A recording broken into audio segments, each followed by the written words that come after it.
মৰমৰ ছাত্ৰ-ছাত্ৰীসকল, মই আজি তোমালোকৰ তৃতীয় শ্ৰেণীৰ অসমীয়া পাঠ্যপুথি স্পন্দন প্ৰথম ভাগৰ অধ্যায় 8ত থকা আমাৰ ঐতিহ্য নামৰ যিটো অধ্যায় আছে তাৰে পাঠ 2 লাচিত বৰফুকন নামৰ যিটো কবিতা আছে সেই কবিতাটো তোমালোকক মই পাঠ কৰি শুনোৱাৰ লগতে ইয়াৰ যিবিলাক ক্ৰিয়াকলাপ আছে মই এই ক্ৰিয়াকলাপবিলাক তোমালোকক কৰি দিবলৈ চেষ্টা কৰিছো। গতিকে তৃতীয় শ্ৰেণীৰ ছাত্ৰ-ছাত্ৰীসকলে ভিডিঅ'টি ভালদৰে মনোযোগ দিবা বুলি আশা কৰি আজি পাঠ আৰম্ভ কৰিছো। এতিয়া চোৱাচোন, মূল কবিতাটোলৈ যোৱাৰ আগতে কেইটামান কথা লিখা আছে যে কৈছে যে কিছুমান লোকে স্বদেশ আৰু স্বজাতিৰ বাবে ত্যাগ স্বীকাৰ কৰি আহিছে। এনে লোকৰ কথা বুৰঞ্জীৰ পাতত আজিও জিলিকি আছে। তেওঁলোকৰ জীৱনী আমাক অনুপ্ৰাণিত কৰে। এসময়ত আমাৰ ৰাজ্যত এনে এগৰাকী স্মৰণীয় বীৰৰ জন্ম হৈছিল। সেইগৰাকী বীৰৰ ত্যাগ আৰু দেশপ্ৰেমৰ বিষয়ে পঢ়ো আহা। কি কৈছে? কিছুমান লোকে কি কৰে, আমাৰ নিজৰ দেশখনৰ কাৰণে যথেষ্ট ত্যাগ কৰি আহিছে বুলি কৈছে। আৰু তেনে লোকৰ কথা কি হয়, বুৰঞ্জী পাতত সদায় জিলিকি থাকে আৰু তেওঁলোকৰ জীৱনীয়ে আমাকো অনুপ্ৰাণিত কৰে। আৰু অসমত এনে এগৰাকী স্মৰণীয় বীৰৰ জন্ম হৈছিল আৰু সেইগৰাকী বীৰৰ বিষয়ে এই কবিতাটোত দিয়া হৈছে। কবিতাটো লিখিছে নকুল চন্দ্ৰ ভূঞাই। এতিয়া মূল কবিতাটোলৈ আহিছো, চোৱাচোন। এতিয়া আমি কবিতাটো পাঠ কৰি শুনাইছো তোমালোকক। শুনিছানে ল'ৰাহঁত লাচিতৰ কথা, মোগল বিজয়ী বীৰ ইতিহাসে লিখা।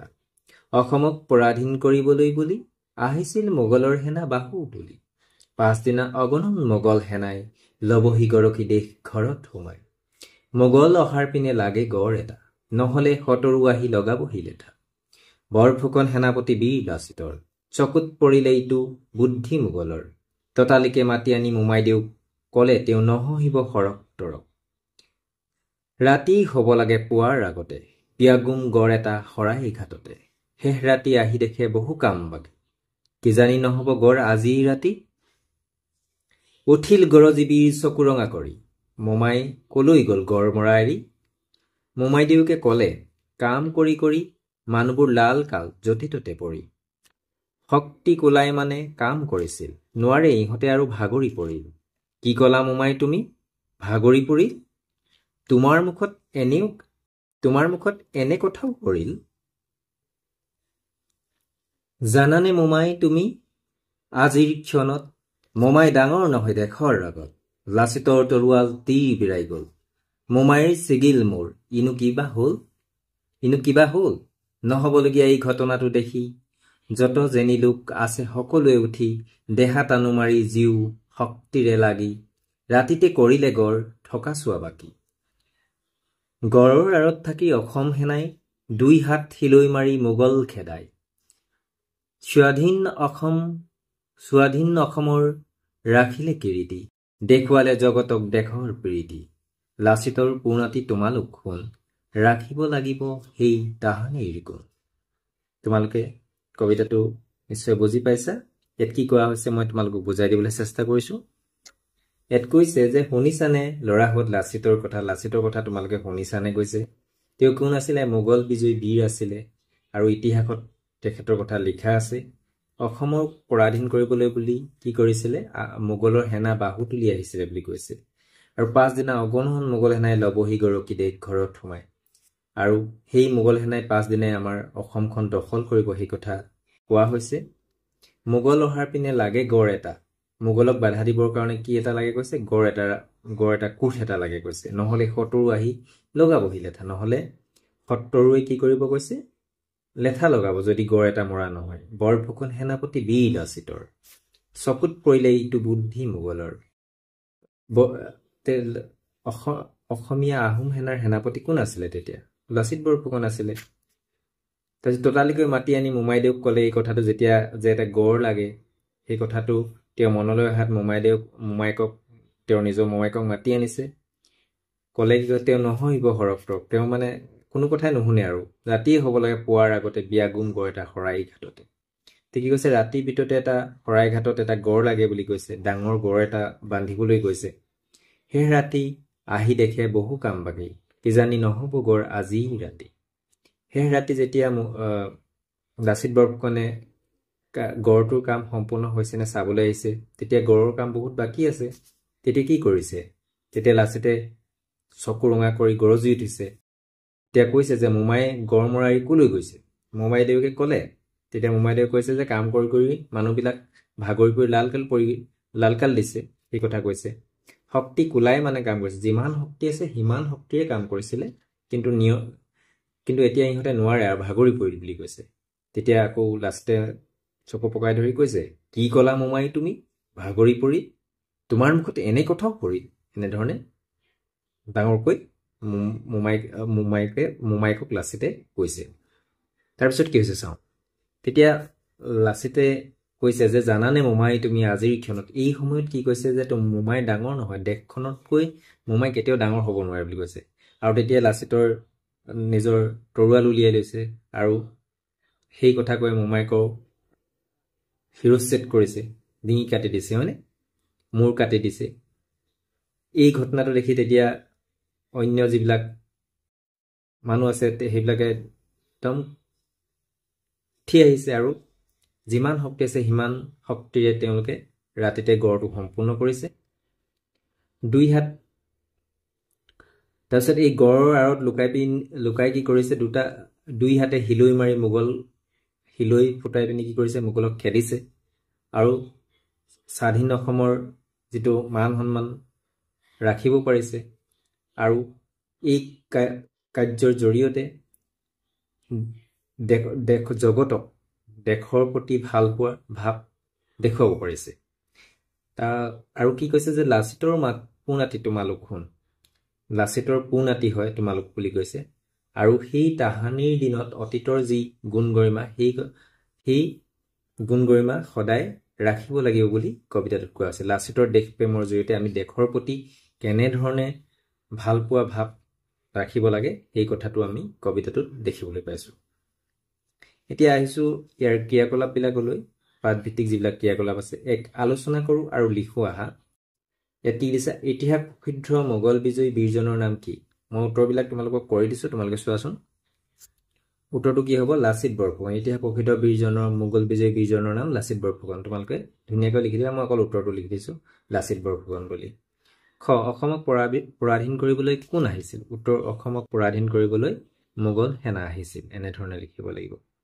গ প্ৰশ্নটো কি দিয়া আছে লাচিতে মোমায়েকক কিয় গড় বান্ধিবলৈ আদেশ দিছিল উত্তৰটো হ'ব লাচিতে মোগল সেনাৰ আগ্ৰাসনক বাধা দিবলৈ মোমায়েকক গড় বান্ধিবলৈ আদেশ দিছিল কি কৈছিলে লাচিতে মোগল সেনাৰ যিটো আগ্ৰাসন সেই আগ্ৰাসনক বাধা দিবৰ কাৰণে কি কৰিছিলে মোমায়েকক গড় বান্ধিবলৈ আদেশ দিছিলে ঘ যিটো প্ৰশ্ন আছে তাত কি দিছে ৰাতিপুৱাৰ আগতে ক'ত গড় নিৰ্মাণ কৰাৰ কথা কৈছে ৰাতিপুৱাৰ উত্তৰটো হ'ব ৰাতিপুৱাৰ আগতে শৰাইঘাটতে গড় নিৰ্মাণ কৰাৰ কথা কৈছে উঙ লাচিতে মোমায়েকক কি দায়িত্ব দিছিল উত্তৰটো হ'ব লাচিতে মোমায়েকক শৰাইঘাটত গড় নিৰ্মাণ কৰাৰ দায়িত্ব দিছিল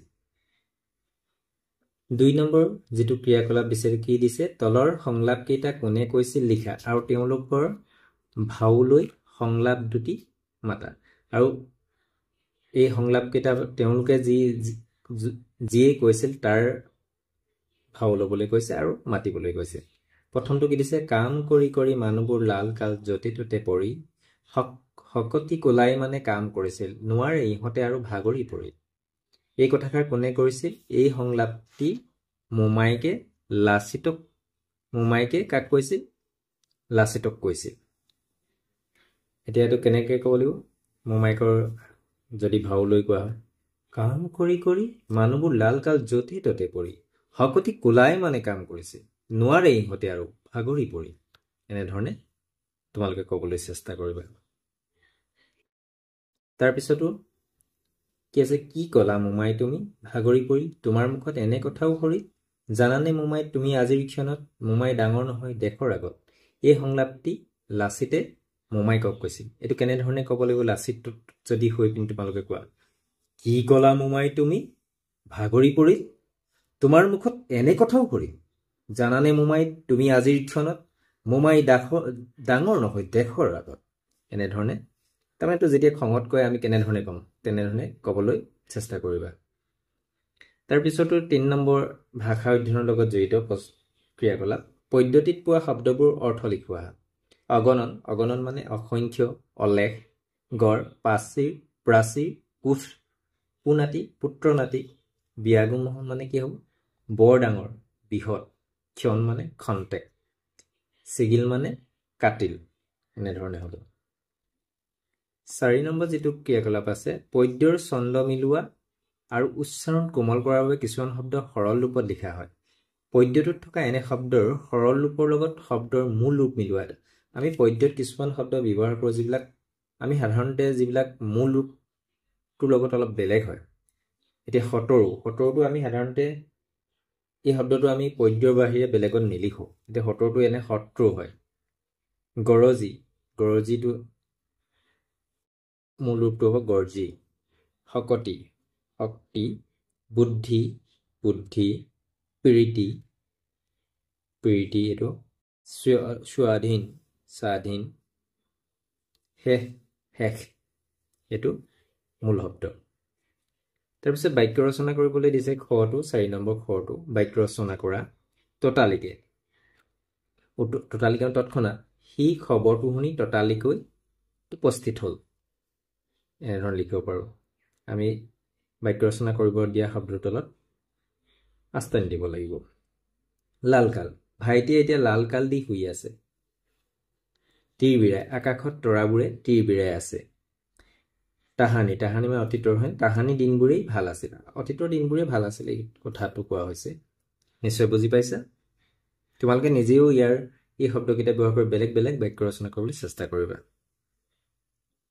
তাৰপিছত যিটো গ আছে 4 নম্বৰ গ যিটো ক্ৰিয়াকলাপ কি দিছে তলৰ বাক্যবোৰত ৰঙাকৈ দিয়া শব্দকেইটাই কি অৰ্থ প্ৰকাশ কৰিছে লিখা ৰঙাকৈ কি শব্দ আছে আমি চাম আৰু ইয়াত অৰ্থকেইটা লিখিব লাগে ৰাতিতে কৰিলে গড় থকা চোৱা মানে অংশ হয় যোনটোলৈ চোৱা ইয়াত লক্ষ্য কৰা চোৱাটোৱে লক্ষ্য কৰা বুজায় কিজানি নহ'ব গড় আজি ৰাতি গড় মানে কোঠ গড় আপুৰুগীয়া জন্তু গড় এটা জন্তু হয় এই গড়টোৱে দীৰ্ঘ মানে এটা ডাঙৰ এটা জন্তু আৰু গড়টো কলা গৰুটোৱে ঘাঁহ খাইছে কলাটো গাৰ ৰং বুজাইছে কলা মানুহজনে গাড়ী খুন্দাৰ পৰা কঠোৰ ৰক্ষা পৰি ইয়াত কাণে নুশুনাটো বুজাইছে হয়নে 5 নম্বৰ ভাবু আৰু লিখো আহা ৰাতিৰ ভিতৰে গড় সজা নহলে কি হ'লহেঁতেন মই উত্তৰকেইটা কৰি দেখিছো তোমালোকে চোৱাচোন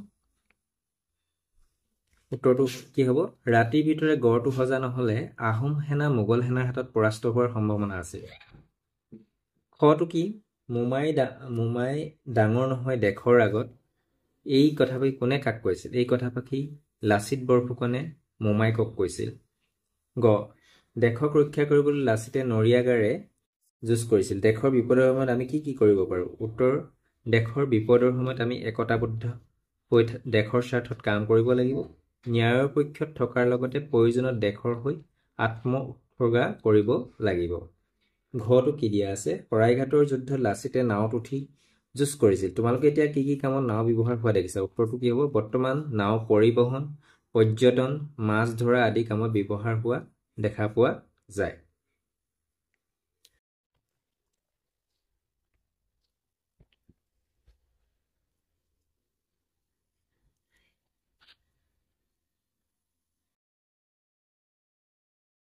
ইয়াত কি দিছে পঢ়িবলৈ দিছে 6 নম্বৰটো হাজো এখন প্ৰসিদ্ধ ঠাই ই কামৰূপ জিলাত অৱস্থিত এই ঠাইখন গুৱাহাটী মহানগৰীৰ পৰা প্ৰায় 25 কিলোমিটাৰ নিলগত আছে হাজো হিন্দু ইছলাম আৰু বৌদ্ধ ধৰ্মৰ তীৰ্থস্থান ইয়াত বহুতো মন্দিৰ আছে ইয়াত থকা পুৱামক্কা গিয়াছুদ্দিন আউলিয়াৰ কবৰ আছে মুছলমান লোকসকলে ইয়াক পবিত্ৰ স্থান হিচাপে মানি আহিছে ইয়াত হয়গ্ৰীব মাধৱ আৰু কেদাৰ দেৱালয় আছে কেৱল সেয়ে নহয় হাজোত হিন্দু ধৰ্মৰ 5খন বিশেষ পবিত্ৰ তীৰ্থস্থান আছে সেয়েহে ইয়াক পঞ্চতীৰ্থ বুলিও কোৱা হয় ইয়াৰ বিষয়ে তোমালোকে পাছলৈ ভালকৈ জানিবা হওক তোমালোকে কেনেধৰণে এটা দফা আমি কেনেধৰণে শুদ্ধকৈ পঢ়িব লাগে ইটোৰ জৰিয়তে কেনেধৰণে পঢ়িব লাগে গম পাইছা পঢ়িবলৈ নিজে পঢ়িবলৈ চেষ্টা কৰিবা